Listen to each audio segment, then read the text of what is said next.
Think of your last conversation with someone of the opposite gender, be that your best friend, a coworker, or the cashier at your local grocery store. Who began the conversation? Who attributed more? And what were your goals of the conversation? Do you believe that your partner's goals were the same? My name is Pattillo, and I am a student at Jackson State Community College.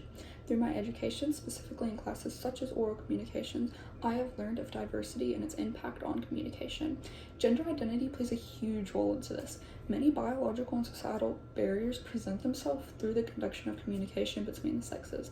However, with the knowledge of how to conduct conversation and having the tools to do so, communication can be a bridge across these barriers. To build this bridge for female and male communication, it is important to identify the socialization between the genders, the innate sexism that lies within their speech, and how to overcome these obstacles. The first major difference that we can pinpoint between males and females is that males lean more towards a goal-oriented conversation, whereas females lean more towards a connection-oriented conversation. In the 7th edition of Communication Principles of a Lifetime, a 2019 textbook written by doctors of communication, it is said that men tend to talk only when they have something to say, whereas women use communication as a sense of connection. Their motives are completely different. This is evident through various research. Janice Day Lang, a doctor of social work, stated in a 1995 article that men listen for a reason or a bottom line, whereas women pay closer attention to the meaning behind what is being said. This presence of varying motives proves one key heuristical difference between males and females.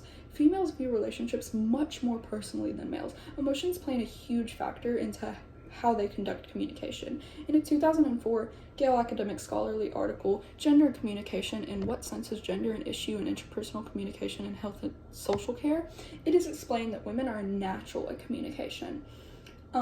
But men tend to struggle a lot more with their skills and emotion and connection, which can be attested even further by my visual aid.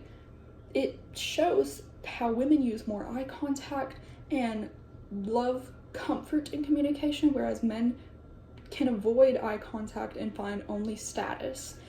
Each of these numerous differences in women and men throughout communication builds much of a barrier between the sexes. This leads us into an undeniable sexism that is found within speech.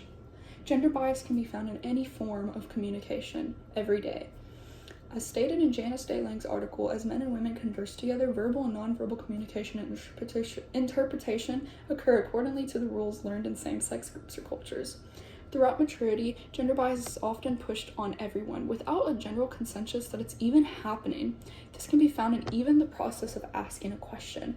When a man is asked a question by a woman, he often thinks that he is just smarter than her, whereas when a woman is asked a question by a man, she wants to help. She thinks that he's interested.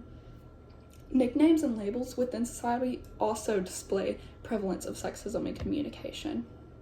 In a 2019 research project estimating the prevalence of gender-based language in undergraduates' everyday speech, professors of psychology found that language representing males is used way more frequently than that of which represents females, such as terms as "hey guys" or "bro" or "dude."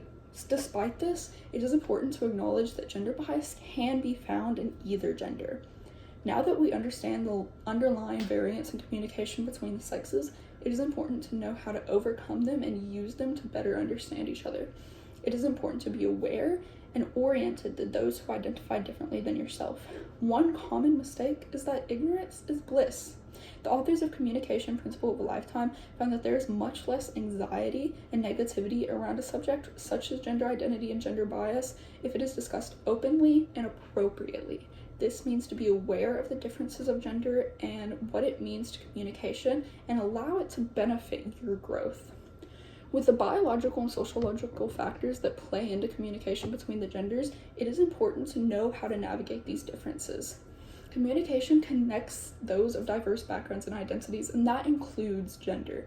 Despite the numerous ways in which genders are separated, such as simply how they communicate daily and the sexism rooted within their discussion, it is possible to conduct intellectual and respectful communication with the ability to overcome these obstacles that face through communication with those of the opposite identity.